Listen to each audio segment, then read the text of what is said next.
এই যে কমিটির বিষয়ে আজকে মানববন্ধন করা হচ্ছে এবং প্রতিবাদ, এই কমিটি ভাঙচাল করার জন্য এই বিষয়ে আপনার কি মতামত এটা আমাদেরকে একটু জানান।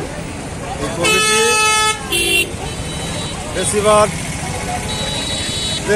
দোষরদেরকে দিয়েছে, এই কমিটি মানি না, মানব না, এই কমিটি বাতিল করতে হবে, এই বলে প্রত্যাশা আমার।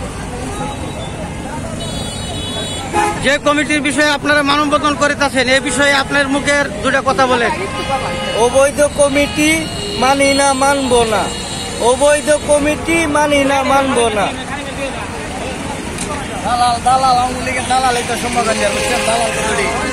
এই কমিটির বিষয়ে আপনি কিছু বক্তব্য দেন আমাদেরকে। বক্তব্যটা কি যে বক্তব্য তো কোনো সব আওয়ামী লীগের নেতা, আর কোনো এই 17 বছর করে যারা মিটিং করছে এরা তো কমিটি নাই, সব আওয়ামী লীগের মনে কমিটি চাইছে।